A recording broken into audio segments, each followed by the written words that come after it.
Hello everybody! Welcome to my vlog! I'm so happy because it's Saturday, rest day. Kita niyo naman po, nagsiselfone po ako. Tuwang-tuwa po ako mag-games. Pero bigla po ako napatigil. Nang makita ko si mommy busy-busy. Ang dami po talagang sacrifices ng ating mga magulang para mabigyan tayo ng magandang kinabukasan. Hindi sila tumitigil para may mapakain sa atin araw-araw. Para mapag-aral tayo at para maibigay ang mga pangangailangan natin. Kaya naisip ko na instead mag-cellphone ako, ay tutulungan ko na lang sila mommy at daddy dito sa tindahan. Para sa simpleng pagtulong ay matuwa sila sa akin. Ito nga, nakita ko si mommy. Nag-aayos ng school supplies po namin. Nagmasid muna ako dito para maaral ko ang mga ginagawa niya. Nagsuserve po pala siya ng colored papers. At sa tingin ko, madali lang ito. Kawawa naman si mommy. Pagod na siya. Tulungan ko nga muna siya bago mag-cellphone.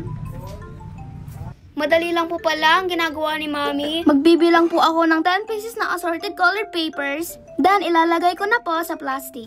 At nag-e-enjoy po ako sa aking ginagawa. Ang dali-dali lang po pala. At ang payo ko po sa mga kabataan na katulad ko, ay tulungan muna natin ang mga magulang natin at sundin ang mga utos nila bago tayo mag-cellphone o maglaro sa gadget. Kasi hindi naman robot ang mga magulang natin, napapagod din sila. Iparamdam natin na mahal natin sila. Kaya pahalagahan natin ang mga bagay na binibigay nila, maliit man or malaki. Kasi pinaghirapan nila yon. Mapasaya lang tayo. Kahit nga sa simpleng ulam sa lamesa ay nagre-reklamo pa tayo kapag hindi natin gusto. Hindi natin alam na nasasaktan pala sila. Buti nga ay may ulam at maswerte pa din tayo. Kasi mas madaming pamilya na walang-wala talaga. May mga anak na maagang naulila at hindi natin nararanasan ang ganito. Kaya lagi tayong magpasalamat sa Diyos dahil andyan ang mga magulang natin. Lagi po natin sila irespeto at mahalin habang sila ay nabubuhay pa. By the way, wag nyo nga po palang kalimutang i-follow ang FB page ko na ito ha. Abangan nyo pa rin po ang mga susunod na upload ng aming munting pamilya. Maraming